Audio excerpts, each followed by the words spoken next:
You are listening to a Strange Ride Occult Confessions crossover special. If you're not listening to Strange Ride, you should be. If you're not listening to Occult Confessions, you should subscribe. Welcome to Strange Ride and Occult Confessions. Is that my cue to start? Unless you want me to say more, because I could go on. I'm sure you could. Okay. The human race is under attack, and the Earth needs all of our help if we're going to survive to the end of this war. You've already started your journey by listening to this podcast, but stick with me. It'll be difficult to understand. They don't want you to understand, but you have to try. An evil alien race known as the reptilians are keeping us trapped here on Earth to be used as food to fuel their galactic conquest. They've even taken up abducting us to turn us into super soldiers to fight in their never-ending war for control over the universe. Some of us may have been those kidnapped soldiers. Once they have no more use for us, they wipe our memories and throw us back to Earth. We are nothing to them. They are faster, stronger, smarter, but not all hope is lost. Us humans of Earth, we're special. We have souls that have the power to defeat the reptilians once and for all, but only if we're able to unlock that power. Today, I will be talking about the secret space program and a war that has been happening under our noses our entire life. And I wish anything that I read was half as interesting as the intro I just wrote for you guys. Welcome to Strange Ride, where I tell the smartest man I know the weirdest things I know. Welcome to Occult Confessions. Or Occult Confessions. Where's Savannah is doing the thing. All right, so this is what's happening. Where Rob tells the dumbest people he knows the smartest things he knows. That's not true. I know some dumb people. So here's what we're doing. This is our first crossover special. And the reason we're doing this is because Savannah's topic for this month on Strange Ride happens to overlap with our new theme, which we are launching this very day, which is about cults that aren't cults. That are not cults. So I believe this was your idea, Savannah, to do this series in the first place. I think it was. Yeah. I feel like on the internet, there's a lot of things that are very culty, but are not called cults. So I wanted to give you the crossover in order to do that. I mean, we're going to capture some listener suggestions, and I believe this was one of them. Are you serious? Oh my gosh. Well, we love reptilians over here in Occult Confessions. I don't. Not anymore. Not after this. So let me just talk a little bit about the theme before I let Savannah go loose. The idea is where we draw the line at a cult that isn't a cult is that cults that are cults have some sort of religious or supernatural function that is intended by the cultist. Now, that's just our definition. That's what we're doing. Religious studies scholars like yours truly, we don't really like the word cult. We find it judgy. It's generally used to denigrate a group that we just don't agree with or that we find too outside the pale. However, the unfairness of that religious studies definition is that generally when we call something a cult, it's because they're up to some shady business. They're breaking moral codes. They're breaking their own moral codes. Things are just going horribly awry. So we're going to discuss groups that get up to cult-like things without that supernatural business. We are also going to discuss, in Luke's case, a group that was accused of cult-like behavior but wasn't actually a cult. Oh, I'm excited for that, but that will come in time. Yeah, so we're going to do multi-level marketing. We're going to do fitness cults. We're going to do signing on. All these groups that didn't intend to be cults in the religious sense, and yet here we are. So for Savannah. Yeah, and it's actually, I mean, of course, we'll get into it today, but I was surprised reading this. I didn't think there would be any religious aspects to this conspiracy theory, but there's actually a lot of implications about religion because of the reptilians and stuff. So, yeah, like I think this is a really good place to start. Yeah, I mean, when I'm going to cover the fitness cult, soul cycle, and all this, I mean, the word soul is right in there. So it's like they're drawing on religiosity, and maybe we'll see a bit of that with the Nazis. I don't know about the Nazi space program. I know nothing. Neither does Luke. Savannah's going to fill us in. Well, you're going to learn. Yeah, Luke is here today. Luke Kinnaman. Hello. We should probably mention that it's not just us here today. I'm making Luke sit through this torture as well. Don't worry. I'll be returning the favor shortly. Although it might not be torturous for you, which is some foreshadowing. Yeah. Oh, this scares me. No, you're going to like it, I think. Is it about vampires? Tangentially. Yeah. Okay, I knew it. All right, so we are going to attempt to do both pledges now. Oh, God. I solemnly commit myself to keep my hands, arms, feet, and legs inside the vehicle at all time while on this strange ride. You never stopped for me to intervene. Oh, I thought we were doing it at the exact same time. No, that would just sound like a mess. We, the members of the Secret Order of Alchemical Actors, do solemnly commit ourselves to a full and honest handling of the history of the occult as far as we know it. All right, now we've just done both, and that's fine. All right. Well, so now, before anyone gets too worried because of my amazing intro, no, I'm not a believer in reptilians or the secret space program, but I think it is a fascinating concept, mainly because people believe in this theory with their whole hearts. I first learned of this conspiracy theory from a YouTuber known as Oki's Weird Stories. His video on the secret space program was so well done and such an interesting look into the theory that I wanted to dive fully into this. However, I was not ready for what I was about to find. I sank to the bottom like a stone and drowned. Like, this episode was supposed to come out like a month ago, but reading and trying to research this conspiracy theory is an actual nightmare. I hate it. This was the hardest episode I've ever had to write. I hate it. Yeah. I finished it 10 minutes ago before we hopped onto this call. I had to provide it was taking me an unreasonable amount of moral support to Savannah getting through this. I had to give her, like, this is why we research conspiracy theory, like, constant pep talks. It's good. Hold on to it. You're going to learn something. You will learn something, at least. But before I get into my many critiques of this theory, I feel I should share with you what it entails. So without further ado, prepare to have your third eye opened, to take the red pill, to level up your soul skill tree, and to become a part of the Star Trek generation. So before we hop into what the secret space program is, there is a lot of context that we need to understand first, and I'm going to attempt to distill that information into manageable chunks, which the author of the book I read neglected to do. First and foremost, we must accept these things as fact. I'm not going to be throwing shade this entire episode. He's a conspiracy theorist, so we don't expect it to be coherent. Well, apparently I did, so I never... I at least expected it to make a little bit, maybe not make sense, but like, hang on a second. Let me read this. Okay, so first and foremost, we must accept these things as fact. So I'm giving you permission just for this episode to believe and understand that this is real. 1, reptilians are purely evil and want nothing more than full control over everything. 2, reptilians are here on Earth and they control our government. 3, the reptilians want to keep us trapped on Earth for food and as slaves. And 4, us human beings here on Earth are special because of our souls. Reptilians, in my experience, I know there's all this Gnostic lore and everything around them, but at their core, I feel like they're always just code for the rich. Maybe? I mean, at least in this, I can't speak for other ones because I really don't know a whole lot about reptilians outside of this conspiracy theory. And it seems like the lore for them in this conspiracy theory is at least slightly different than normal. They, to me, are just the galaxies, not even the galaxy, the universes and whatever is beyond the universes, just assholes, serial assholes. So the rich. Yeah. Oh, yeah, that's fair. All I'm hearing is that when I start making good money one day, I'll start getting scales. The components are that they want to control everything, that they're voraciously after more control, more money, more power, that they have undue influence over governments, world governments. So far, so good. Yes, still tracking. Still tracking. And that they enslave the rest of us to do the things they don't want to. Yes. Okay. Well, I guess to me, it's like, it's just been reading, because I'm so Star Wars brained, I'm like, they're just the Empire, but like dumber. The Empire is also the rich, meaner.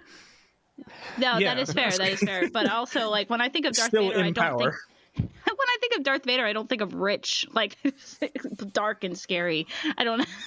Yeah, it's those kids at Harvard right now who are, going to work for McKinsey or freaking Goldman Sachs.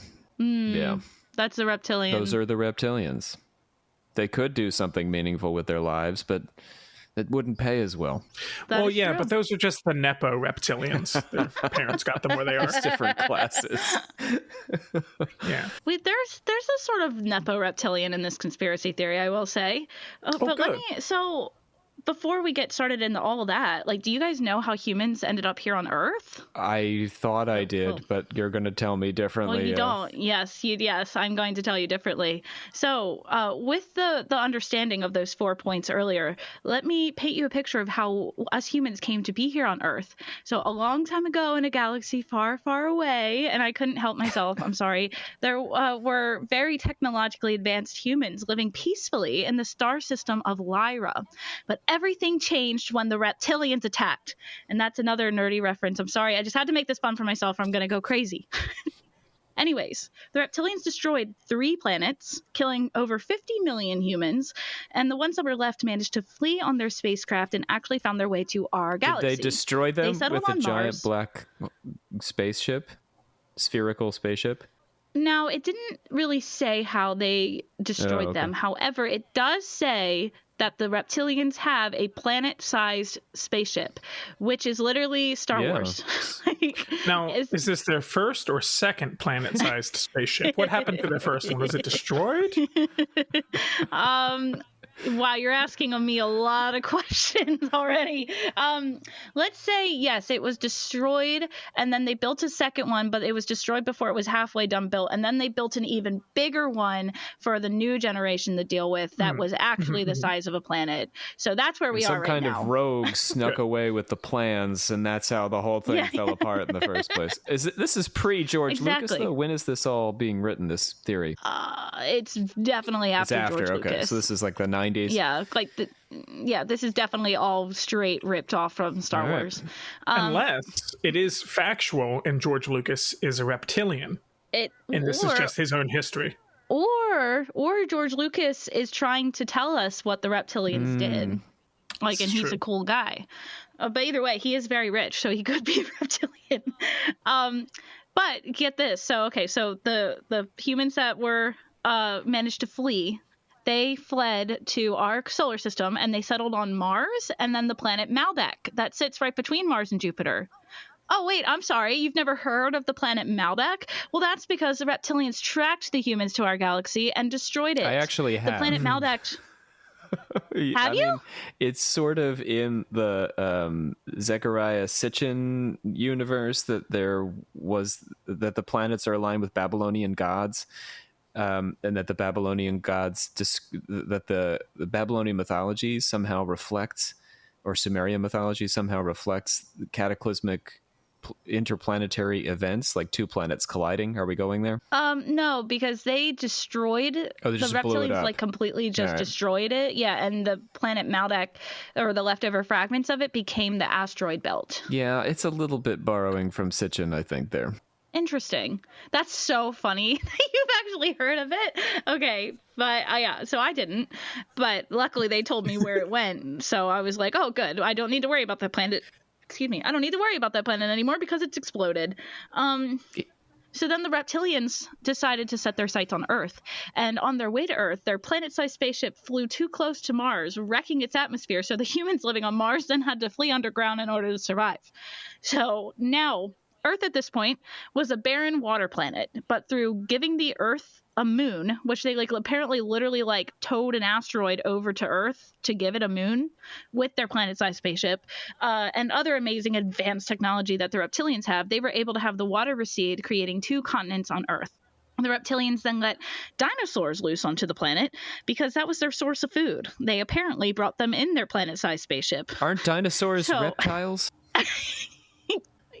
Yes. Well, isn't that like a Jurassic Park myth that they're more they're way more they're not as reptile as we think they were? Yeah, but it depends on the dinosaur. Like a sauropod is pretty reptile, or like a T-Rex. Maybe, I don't know, but we got to get Corinne in here. Corinne would know. Your raptors, maybe your T-Rexes were more feathered, but your sauropods, I think, iguanodons, those guys they're reptiles. But I mean, we eat cows, so I guess, you know.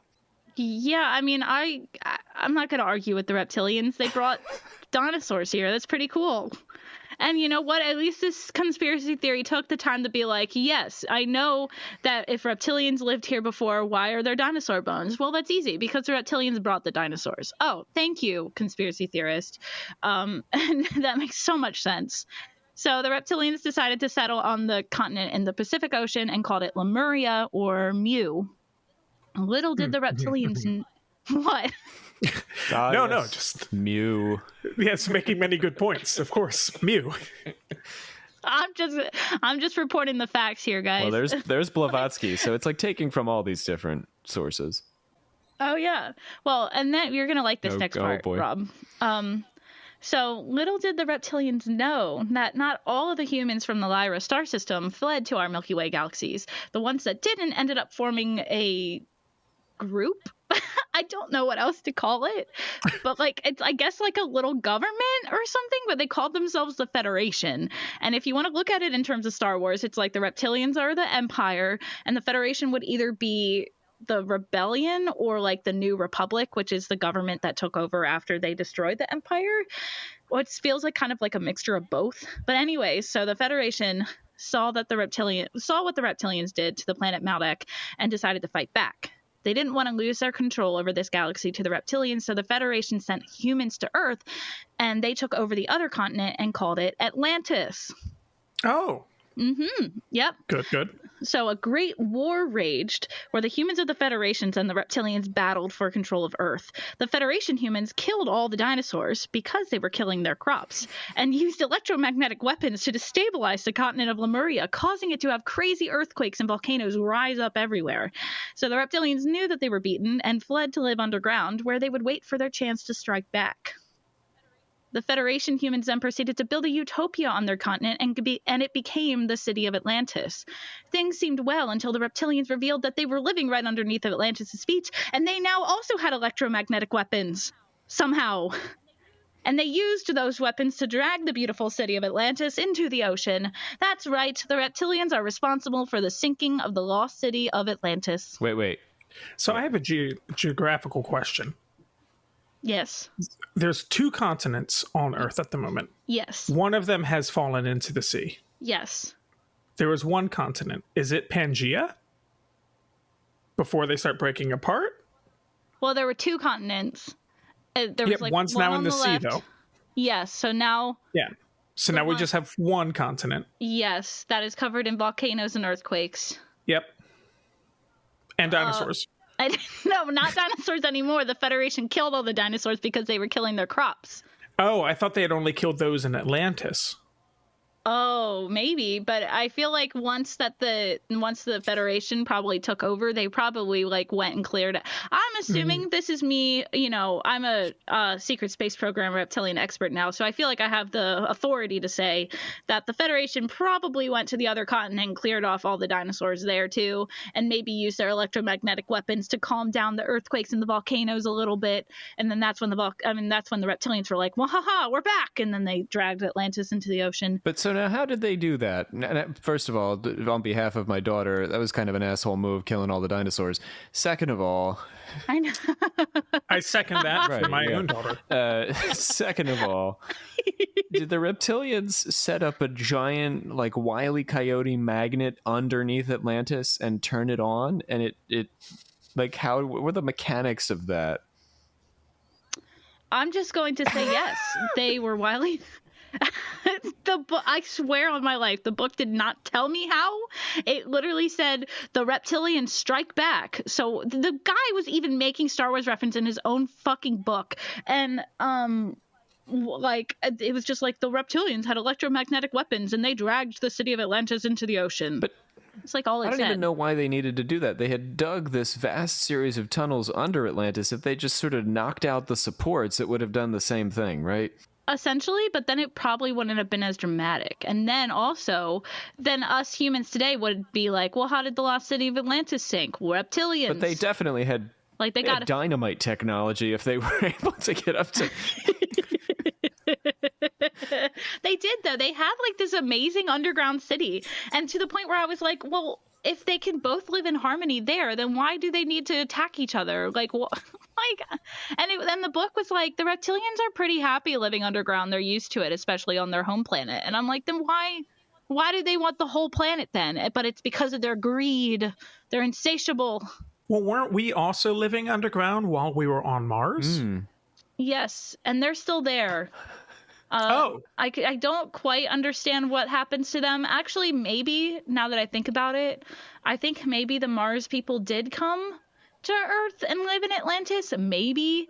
But honestly, it's not that important. Like, and also somehow during this period, I will say that between the travel between Mars and Atlantis, some velociraptors must have survived because velociraptors somehow made it to Mars. And now I'm jumping ahead in the story a little bit, but I just have to say this, that later on in the story, when a colony is being set up on Mars, they have to fight off hordes of velociraptors in space. In space that are on Mars. And the book says it has a picture of like a 3D rendering of one of the velociraptors from Jurassic Park, and it says Mars raptors are descended from Earth raptors. And I'm like, thank you, book. Thank you. It makes sense. It makes so much sense. So I guess not all the dinosaurs died, because some of them went to Mars. See, that's actually the plot of a children's book that we have read, where a young dinosaur figures out how to send all the dinosaurs to space, and they survive the asteroid. What? Yeah. That book sounds awesome. Yeah, or the start of a reptilian conspiracy theorist. Or the end of it. I don't know. Maybe the guy read the book, and then he was like, that would make a fine children's book. Maybe that's something good that came of this. Maybe. Okay, and then this part, you're going to have a lot of questions here, too. I don't have a lot of answers, but anyway. Good. So after the city of Atlantis was dragged into the ocean by Wile E. Coyote and his giant magnet, this put the Federation on high alert. They knew that they had to do something about Earth, and that they would have to deal with the fact that the reptilians weren't going anywhere anytime soon. So the Federation called a meeting with 60 different human civilizations and the reptilians to talk about what to do with Earth. So what they decided to do was create an entirely new race of humans that would live on Earth with the reptilians. 12 different human civilizations donated their DNA to this new race, and to keep the reptilians happy, they agreed to let the new humans be built with a foundation of reptile brain. So with a mammalian brain on top and then the rational brain on top of that. So the reptilians asked for this because they knew that us humans would be easier to control with a reptile brain. And then the Federation was okay with this concession because with our reptile and mammalian brain, we would have access to fight or flight, which would make us more self-sufficient in this way. And so they took a small group of men and women and created the Garden of Eden in southeast Turkey. Sorry, Mormons, not in Jackson County, Missouri. So the Federation really left us at a disadvantage with our reptile brains, the reptilians having much easier time manipulating us through the fourth dimension because of it. Now, we here live in the third dimension where everything is physical. The fourth dimension is where the reptilians live and is considered the astral plane. So we can't see them? Because no, we cannot see them. And because we live on different planes, they are invisible to us, and they only become visible to us if they lower their vibrating frequency to enter the third dimension. So we could all have reptilians like over our shoulders right now? I'm sure we do. No. I guarantee you, I probably have at least 3 in my room watching me right now, but I'm wondering why my desk is vibrating so much. Since they're all just standing around me real fast, watching me do this. Or the air conditioner. Or that too. But yeah. Now, do we know what like frequency they would vibrate at? The fourth frequency. Oh, good. 98.9. Just Hot FM. 4 hertz. The hottest hits in today's and yesterday's classics. 98.8 FM. And it didn't suggest that we could vibrate enough to make it to the fourth dimension, so I feel like that's really not fair to us. Like, they can They can vibrate slower, but we can't vibrate faster? What is this? I don't understand. What's not to understand, Luke? I feel like this is very simple. They can vibrate slower than us? They can vibrate slower than they normally do. Like, I guess technically right now we're vibrating at a third dimension rate. But reptilians automatically vibrate at a fourth dimensional rate. However, they can slow their vibration down to a third dimensional rate in order to appear to us in the third dimension. So they cast like plane shift and just pop over, basically. Essentially, yeah. Okay. Essentially, because I'm just thinking from the context of sound and like how frequency and hertz kind of exist. Because 0 hertz is nothing, and then 1 hertz is the lowest amount of vibration and the lowest pitch feasible to my knowledge. So I'm just thinking of it from somewhere that makes sense to me. Well, and my reptilian brain is countering my rational in my mammalian brain. Well, there's your problem, man. It's like the reptilians are purposefully blocking you from understanding this right now. So I'm telling you. That makes sense. Okay, good. It's over for you, bud. I've accepted that fate already. If you're tapping out now, then you're screwed for the rest of this episode. I'm still good. Right on. Yeah, I'm just hoping for clarity. Well, it'll come in time. It's not coming. I promise you that. So even though the Federation kind of screwed us over by giving us like a base of a reptile brain, the Federation did give us something that we can use to fight back against the reptilians: a soul. Now, a human soul is 6-dimensional, therefore way more powerful than anything in the 4th dimension. And there is a potential power in our souls that could make... Why are you laughing? Because we skipped the 5th dimension and the age of Aquarius. Up and away in my beautiful balloon. Where is the 5th dimension? Well, we're too powerful for that. We've already Harmony and understanding, sympathy and trust abounding. Where is the 5th dimension? It's not here. Maybe you can slow down your soul to get there, but we can't stop progress because you want to spend time in the 5th dimension, Rob. It's the best dimension. Okay, so there is a potential power in our souls that make all of the reptilian technology obsolete. It feels almost as if our souls have like an EMP power up, but only if we level up our souls enough to use that power. We all have the ability to do so. However, the reptilians know about our souls and the power they hold, so they purposefully keep us dumb and uninterested in powering up our souls so they can keep control over us. They also use other forms of mind control and distraction in order to keep us from learning our true potential. They turn us against each other. All of the issues that we have here on Earth, such as war, gender issues, racism, anything that humans fight over here on Earth, is all fights that the reptilians have planned for us to fight. They feed into these issues so that us humans will take the bait and argue for human rights instead of taking the time to fight against the reptilians and charging up our soul's alt move.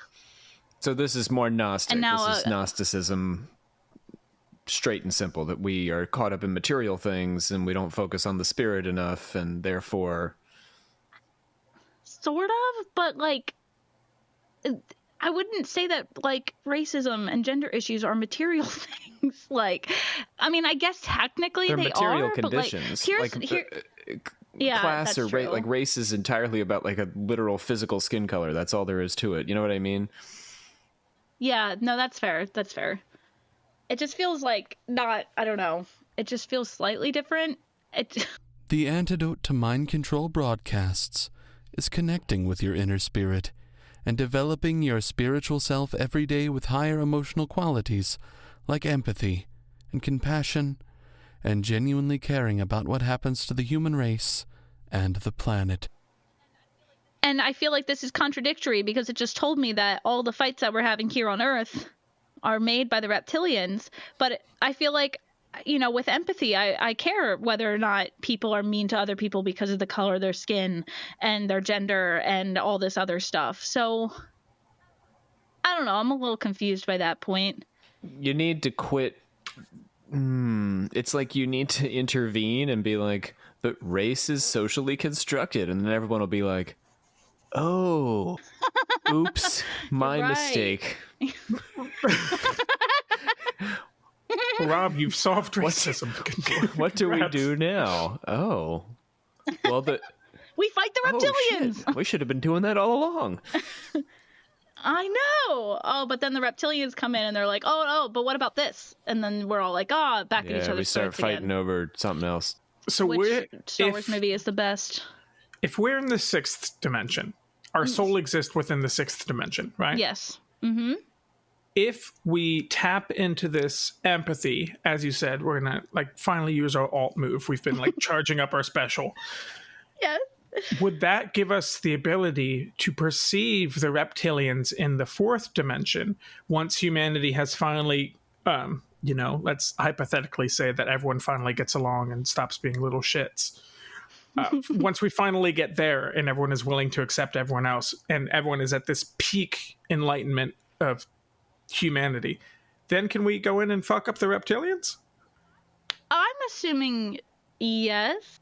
Cool. It feels like I said, it feels like our alt move is an EMP. So if we did ever get to that point, the reptilians wouldn't even necessarily be able to touch us because we could just thunder wave them away from us, be like, be gone, and then they dissolve or something. It's that moment in My Little Pony when we realize the true value of friendship. And then we nuclear blast all the bad guys out of the cave or wherever. Equestria. The astral plane yes, now. Yeah. Well, yeah, or Equestria. Maybe that's where we need to go. Actually, you know what? I was out before, but it's all starting to click now. All you needed was My Little Pony. Yeah. So another way that the reptilians keep us from fully realizing our power is through religion and reincarnation. They've manufactured our religious beliefs in order to work in their favor and make us even more easy to manipulate once our physical body dies. The reptilians have put a sort of force field around Earth that keeps our souls from leaving it once our physical bodies die. And it also keeps transmissions from the Federation and other advanced human civilizations from getting in. So we are completely alone and trapped without any of us actually realizing it. So when a human soul dies, it flies out into the astral plane, but the reptilians go to greet that soul, and they'll show up as either long lost family members, religious figures such as angels, or maybe even God or Jesus. Whatever you believed you'd find in the afterlife, that will be there waiting for you. And it will make you feel safe and loved and comforted. And then they'll take you to the tunnel with the light at the end, the classic thing that you see when you die. And this is, in fact, what the reptilians use to wipe our memories and stick our souls back on Earth through reincarnation. And so once we're reincarnated, the cycle begins again. The reptilians feed on our psychic energy, use us as soldiers in their galactic conquest, and many other horrible things. As long as they keep our souls here and trapped, they will always have all the food, energy, and slaves that they need. So far, the guy is right, though, about so many things. Organized religion can definitely distract you from spirituality and can cause, conflict internally and externally. Racism is bad. Sexism is bad. And yes. Blaming them on the reptilians, I'm almost okay with it. Fine, okay. That makes it worse in a way. We're still taking it very seriously and saying it needs to be dispensed with. There's very little that I'm thinking to myself, I can't get on board with this so far. No, and I wouldn't say that they say anything that you wouldn't get on board with, because their main points are reptilians bad, Nazis bad, making people slaves is bad. I think it's all the bullshit in between that is just incredibly stupid and infuriating. The giant magnet underneath of Atlantis. Yes. I hear that. And the fact that they're also and I'll get into this at the end of the episode, but the fact that they act like they're so special for holding these beliefs when these should just be the beliefs that everybody has. Nobody gets a pat on the back for saying racism is bad. Okay? Sorry, secret space program guy / people, yeah, you did it. You figured out racism is bad. Good for you. Where have you been? Are you going to talk about who these people are? This is the cult that isn't a cult. So somewhere out there is a group of people, right? Somewhere doing this? Yes. Having meetings about this? Well, the man that I'm talking about right now is Len Katzen. Len Kasten. He wrote the book that I'm talking about is called Dark Fleet: The Secret Nazi Space Program and the Battle for the Solar System. He is also the author of Alien World Order, which he talks about constantly in this book. I swear to God, it was like every other line. He was like, in my book, Alien World Order, I talked about this. You should go read that. Like, no, I'm not paying any other money for this book, any other books written by you. But there are other people. If you do read it, it actually just references back to you should go read Dark Fleet. I know. I bet it would too. I bet. It's cyclical. It never ends. Now, does he congregate? I wanted to get the lore of this out of the way because, like, the thing is like the secret space program itself is what I'm considering the cult that is an occult. This is just the beliefs in order to get there. So this is sort of like the journey. It's almost like Epcot all over again, where I was like, I want to talk about Epcot, but oh wait, I have to go through all of Walt Disney's entire life in order to get to Epcot. All right, let me settle back into my third dimensional self and we can keep going. Yeah. You're trying to rush this journey. Yeah. We got to take it one step at a time. Where did I even leave off? Oh, okay, there we go. Yeah, so the secret space program hasn't been created yet, but we're about to get there. The reptilians didn't have complete control over Earth and its humans at first. They've very stealthily and slowly taken over the world from within. I won't bore you with the details, but essentially the reptilians groomed the German people to be their ticket to world domination. This is where I was talking about like the Nepo reptilians. This is what the Germans ended up becoming. Like, they started having, I don't know, like, I guess injecting the Germans with their DNA or having babies with the German people. I don't know. It's all weird. But either way, the German people are like the reptilians people.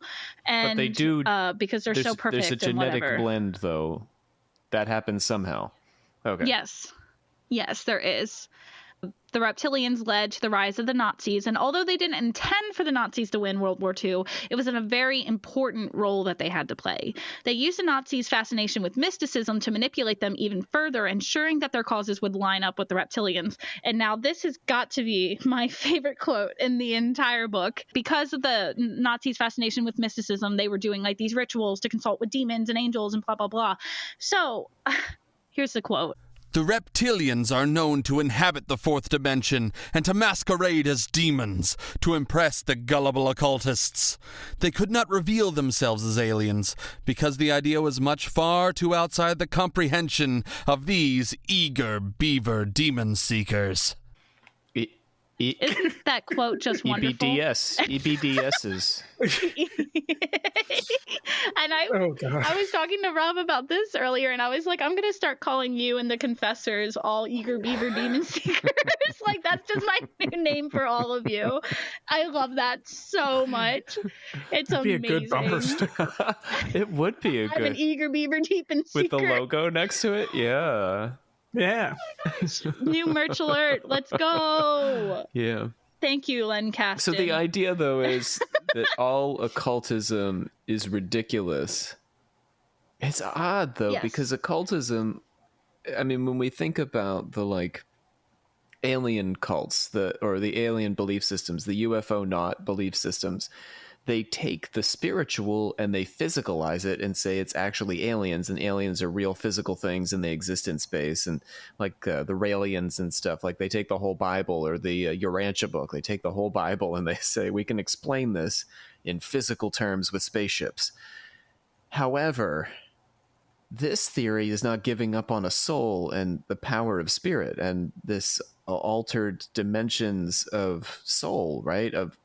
There's still a spiritual being. He's not bringing it all into the real world, quote unquote. No, to me, what it seems like is that he's like, souls are real and a thing and very, very important. However, all religion is bullshit, is what it sounds like to me. It's like, especially all the religion that we in particular believe in, every single religious thing ever is bullshit and was created by the reptilians, because the reptilians live in the fourth dimension, and that's where like our memories are stored. Apparently our dreams happen there, and then when we die, that's where our soul goes. So like it's like the reptilians have full control over it. So reptilians are essentially all of every single person's on Earth's religious beliefs. whether you have them or not. Because like it said, you got to see like your past family members and stuff when you died and everything too. So even if you're atheist, like you could be happily surprised to be like, oh my God, it's my mom or something like that. And then they stick you in the tunnel and you get your memory wiped and you're back on Earth. And that's another thing too, because like in some religions on Earth, reincarnation is relatively like a good thing, right? Or it's just a thing that happens. And correct me if I'm wrong, but yeah, but with the reptilians, it's a bad thing. Like this should not be happening. Reincarnation is in a way to keep us slaves. Well, here's a surprise. So this guy's then just really talking deep, like pure Buddhism or yoga philosophy. It's the idea that we need to end the cycles of rebirth by giving up all the bullshit, which includes Buddhism itself. At the core of the Buddhist aesthetic, you know this, Savannah, you've quoted this back to me. If you see the Buddha on the road, you must shoot him. So like there's a lot of Eastern mysticism. I'm working on Krishnamurti right now that says all religious systems are a hindrance on the path to enlightenment. But there's still the notion of a path. That's essentially what this guy is saying. Yeah. Except it's like, it's weird though, because it's combined with this sci-fi aspect where it's like, they think that technology and stuff is like super cool, but I don't know. It's hard to pinpoint exactly what, I mean, but I think you're right. Like he is without him realizing it, that is what he's saying. But ironically, he's subbing in, like Krishnamurti would say, you can't just transcend all belief systems and then decide to believe in reptilians. You're just... Yeah, well, that's like, yes. That's exactly what they're doing too. It's like, it's in a way, reptilians have become our gods to these people. You're still stuck. But gods that we don't want to worship. It's Catholicism by other terms. Essentially, essentially we're in hell right now. This is where we are, which I think many people would agree with. It's honestly, I think this is part of the reason why I was having so much trouble with this. Is it's just so... It feels so confusing and contradictory to me at some point. I don't know. No, couldn't be. Yeah. So cut and dry. I know. And you're lucky that I'm giving you like a TLDR on the Nazis and the reptilians relationship because so here it is, because I read a whole fucking book about this shit and it sucked. So here's the TLDR on the Nazi and reptilian relationship before and during World War II.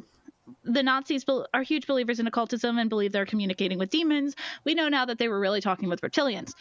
Nazis rise to power before World War II because of the reptilians. They have access to all this super advanced science and are directed by the reptilians on how to build spaceships. And then they are sent to Antarctica. Well, some of them, like the most important Nazis that weren't like in control of the war, like Hitler and stuff, like they were meant to stay at the war place. They took like the most smartest scientist or whatever, and they sent them, they being the reptilians, sent them to Antarctica, where they created New Berlin, and they created all of their spaceships and a spaceport there in order to start traveling into space. So the Nazis actually split. There was the Third Reich, of course, and then the people who went to New Berlin and Antarctica, they became the Fourth Reich. And at the end of the day, the reptilians were like, the Fourth Reich, you are actually what's important. The reptilians never wanted or expected the Nazis to win the war, especially with how strong America was. So they instead wanted to essentially sacrifice the Third Reich in order to infiltrate the United States. So once the war was over, this thing called Project Paperclip happened, which was basically where Nazi scientists that were taken in by the U.S. would be the key to spreading the reptilians' control in America. And that's exactly what happened somehow. So now the reptilians control all major governments on Earth through their loyal human supporters. They control the media and even our dreams and memories, since those exist in the fourth dimension. Yeah, some of this is true. I mean, we talked about this on the show. Werner von Braun was brought over and helped to develop rocket science in the United States. He was a rocket scientist. Yeah. No, I'm not saying any of that is bullshit. I mean, that's the thing with these conspiracy theories, is they do take some real things and... Well, that's what you need to develop any sort of credence or any sort of, chance of things being what you're saying being real, you know? Exactly. But then also it's really not truly even important to the secret space program. Like I think I put that in there just to show like what happened to the Third Reich and that the Nazis didn't completely forsake the Third Reich. But the most important thing was the Fourth Reich, which was living in Antarctica and flying to the moon, which there is no evidence for at all. But you don't need evidence to be a part of the secret space program. So I thought this was funny. Like Len Kasten says this of the fourth dimension. I cannot stress enough the importance of never eating or drinking anything in the astral dreamscape. To share like that. Not eating or drinking when you're in Hades? Like, what is the deal there? I think it would be like when you're dreaming. Like, you shouldn't eat anything when you're dreaming. Or when you die, like the reptilians might try and offer you some food and stuff. You gotta avoid it. But he did say in the book you probably aren't strong enough to avoid it. But if you can, avoid it. I don't know where that came from. That's another thing with this book is he goes on random little tangents all the time being like, don't do this. And I'm like, okay, I'm sure I'll remember that when I'm in that exact specific situation. They, of course, now have like full control of Earth. But it isn't enough for them. They're here for galactic conquest. And how better to do that than with the humans that they just gave the ability to travel into space? Yes, the Nazis used their spaceships to fly into space and build a secret base on the dark side of the moon in 1942 in the shape of a swastika. These Nazis who traveled to Antarctica and eventually the moon would become the Fourth Reich. They wouldn't provide any aid to the Third Reich or to the war on Earth because that was a lost cause. It was never meant to win. The long game, the real goal, was to get the Nazis into space and for them to start taking over the galaxy, as well as the leftover Nazis on Earth furthering the reptilians' world domination. And now I do want to have like a little note in the video that I watched, Oki's video. It was called How I Infiltrated a Bizarre Conspiracy Cult. Now, totally go watch his video. It's amazing. It's so good. But he says that the Fourth Reich stopped supporting the Third Reich and Hitler's regime because they thought Hitler was crazy. And he even plays a clip from James Rink, who is a man that is like relatively well known in this conspiracy community, saying so, that like they were thought Hitler was crazy with the final solution and stuff like that. But the book I read feels like it's suggesting that that wasn't the case and that it was more along the lines of we have bigger fish to fry. And like what they're doing is important. What we're doing here is. So I just wanted to point this out because I think it's a kind of interesting contradiction, and also points out that the community itself can't even seem to keep its lore straight. So the Holocaust was not the reptilians' idea? Depending on which, yes, I guess. It doesn't, I don't even know if the word Holocaust is even mentioned in the book that I read. But yeah, so like according to James Rink, who is like a pretty prominent member, like he has like one of the most famous YouTube channels in the secret space program community, he was like, yeah, the Fourth Reich was like, Hitler's crazy, like we're done with him, whatever. But like I said, this book seemed to suggest that they purposefully like left the Third Reich to fall because that was the reptilians' plan. It doesn't say anything about the reptilians choosing to have Hitler do that with the Holocaust or anything. So in theory, I've lost my train of thought. Sorry. Hitler's just doing his own thing. Do the Jews, Yes. Jewish people figure into this conspiracy theory as a positive? I mean, I guess that becomes the trick. That would be like a real flip. Like in the conspiracy universe, the Jews are often blamed for things. This would be taking them and saying, well, the reptilians created the Nazis, and then the Nazis perhaps mistakenly murdered the Jews and the gays and the Marxists. I think the thing is with this, not conspiracy theory, with like the reptilians and stuff like that, is that they hate everyone and that they're like, everyone is beneath us. So it's not like I don't know if the book itself doesn't say anything about the reptilians ordering the final solution, but the reptilians probably would have been like, yeah, rock on, Hitler. Like, like I don't think that the reptilians or anybody, unless you're talking to somebody, like I don't know what the actual lore is. Like, did the Fourth Reich actually? I think I don't. Sorry, let me start this over at least a little bit. Oki is an amazing researcher and does a lot of really great things with his research. However, I think he might have gotten a little confused with this part of it, because he even says in his video that like the Nazis, the Fourth Reich, goes to space to fight the reptilians and to fight all these other aliens, but that's not the case. They were fighting other aliens and fighting things that were like reptilians, but they were pawns for the reptilians. Like, and eventually the reptilians drop the demon thing and are just full blown like, yeah, Nazis and reptilians are buddies and we're friends to fight every other species of being in the universe. Exactly. It does imply that the Jews, intentionally or not, are like superhuman, like, or they're particularly problematic to the reptilians, which then makes them particularly good for us humans. It implies that. The only way it sneaks out of it is by saying the reptilians weren't interested in the Holocaust. Do you see what I'm saying? Yes, I do. And I didn't think of that. And I would say that according to this book, it seems that they just were not interested in it. Yeah, that's almost essential from a conspiracy theory standpoint, because conspiracy theory on the whole really is not big on Judaism, but I kind of love the way this one accidentally says the Jews are really cool. The moon base, built on the dark side of the moon and in the shape of a swastika, became a sort of first home base for the Dark Fleet. The Dark Fleet being essentially just Nazis, but in space.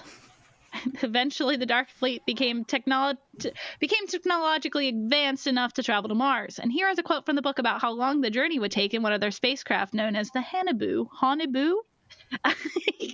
The trip took 8 months.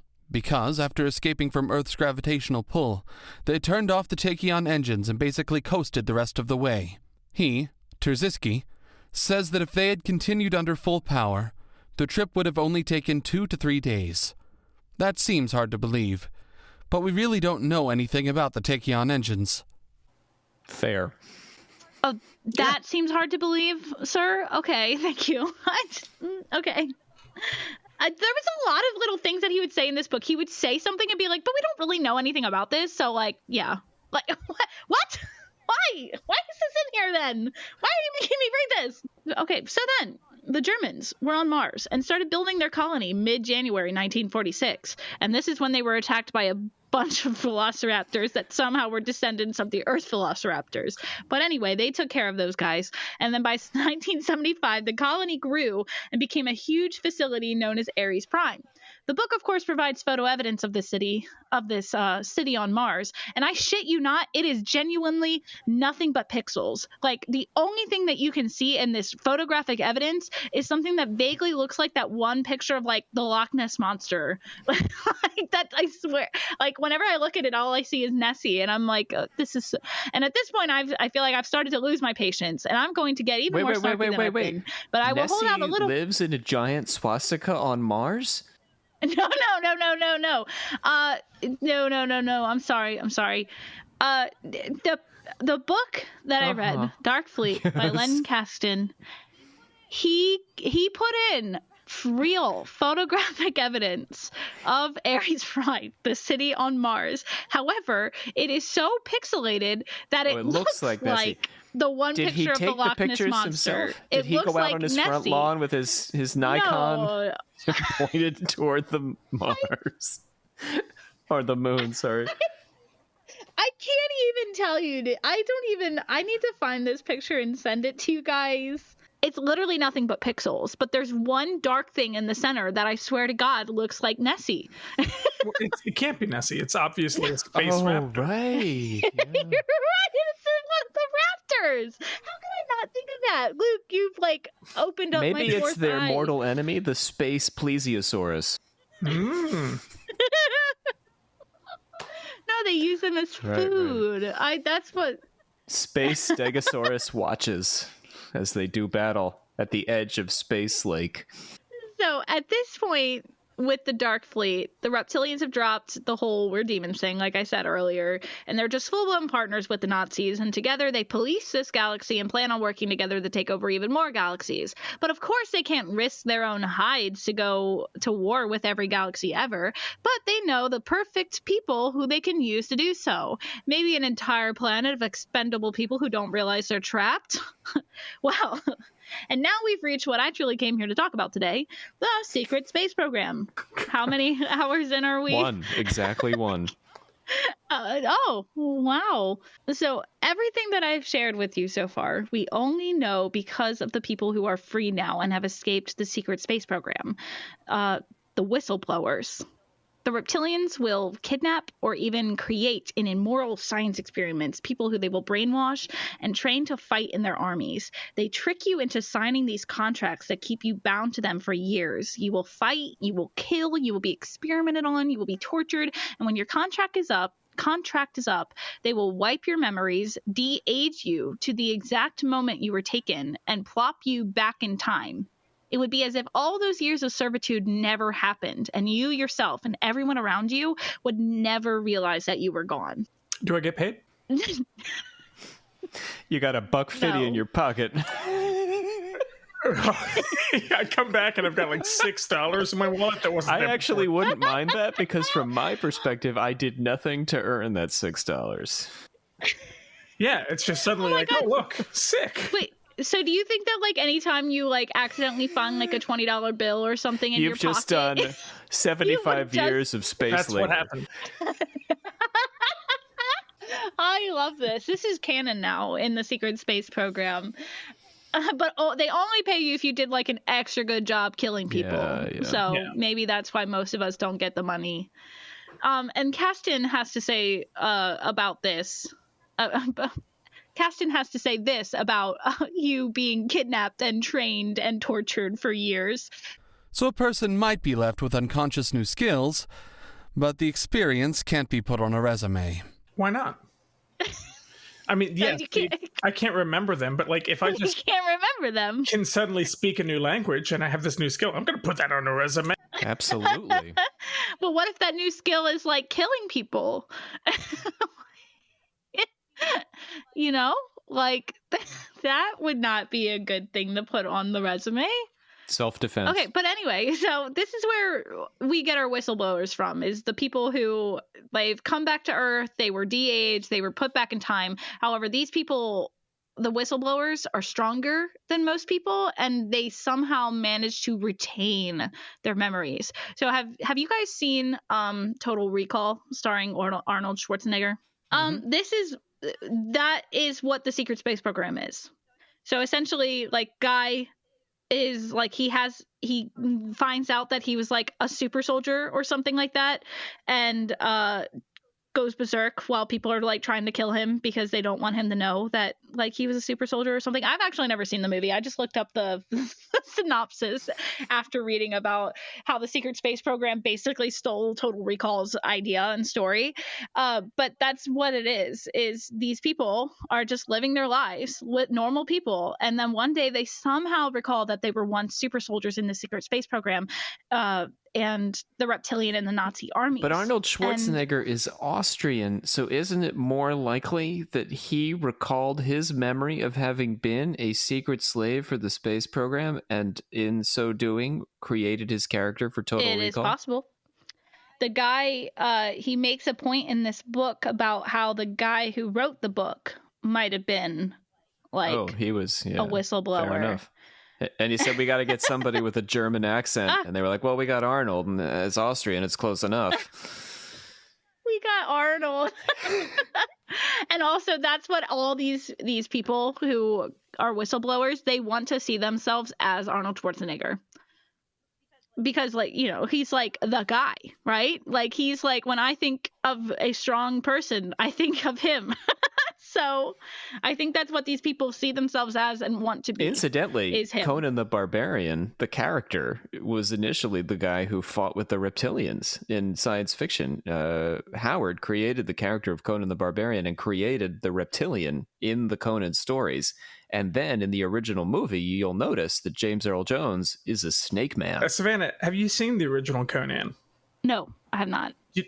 It's also Arnold. Yeah. Oh, interesting. Yeah. You got to see these movies. Thing, I know.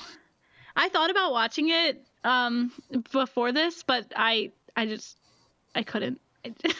If you like long-haired, greased-up men, Conan is right up your alley. I don't know if I can't say if You I do don't know or not. until you try. Yeah, exactly. I was like, I can't say I don't, but I also can't say I do. I'll go watch and I'll get back to you on that. Make an Instagram post about whether or not I like greased up, long-haired men. What am I thinking now?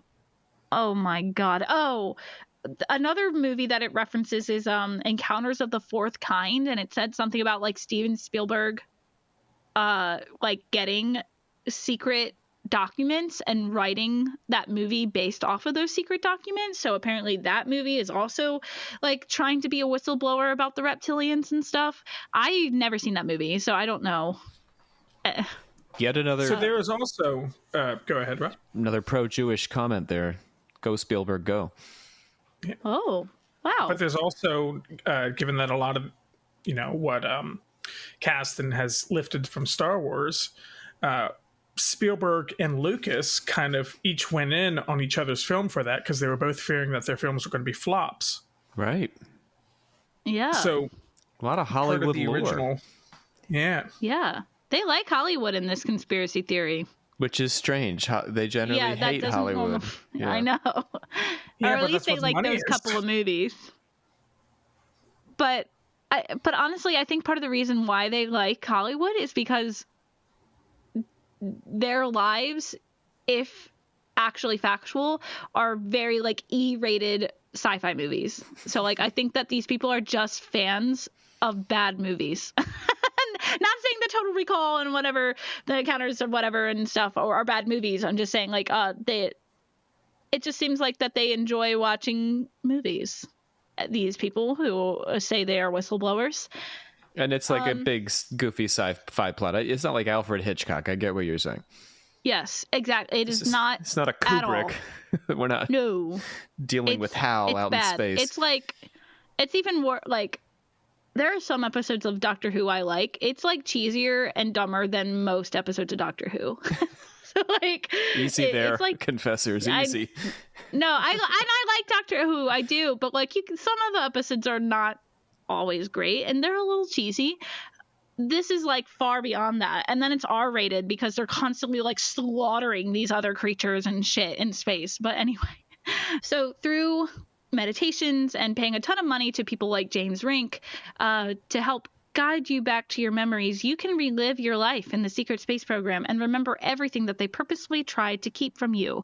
It's at this point in the episode that we're going to put in a little break. If you want to listen to the rest of this episode, we're doing that thing. You got to go over and subscribe to Strange Ride. You don't even have to subscribe yet. Just listen to part 2 on Strange Ride. And while you're there, check out all the cool episodes we've did about, Epcot and people who died on stage and Buzzy. And an animatronic that was stolen from Disney World. Wild. Five Nights at Freddy's lore. Wild stuff. God, and a man who was trapped in a cave for like 200 hours. Like, we're having a good time on Strange Ride. Other than this episode, and what's funny too, I was watching Oki. I was watching like after I watched his Secret Space Program video again last night. It went to some of his other videos, and he made a video about like these stupid assholes like Jacob Wall and some other asshole. I can't think of his name right now. But even in that video, he was like, I hate this video. I hate it. But I've done the research and I know you guys want to hear it, so I'm going to do it anyway. So I was like, you know what? Thank you, Oki. This is what I need to continue on and do this episode. In the meantime, I hereby adjourn and declare closed this meeting of the Secret Order of Alchemical Actors until such a time as we get together and do it again. And when you come back to this channel, we're going to have an episode featuring our own Nikki the Naked Truth, where she's going to be talking about boss babes and those multi-level marketing pyramid schemes here on Occult Confessions. And thank you for riding along with us. Please watch your step as you exit and remember to take all personal belongings with you. Here it is. I think. And I was also here. Oh, yeah. Sorry, Luke. You're fine. I took my Dramamine because I get car sick. So there you go. It's best to be safe rather than sorry.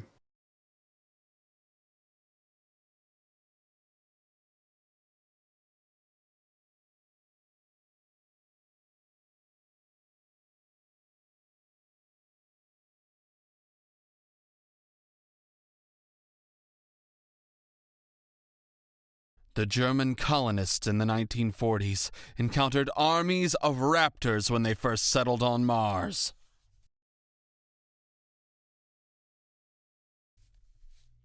And now it's time for the Mims Fucked Up the Line Theater. Enjoy. They pulled off... Pull.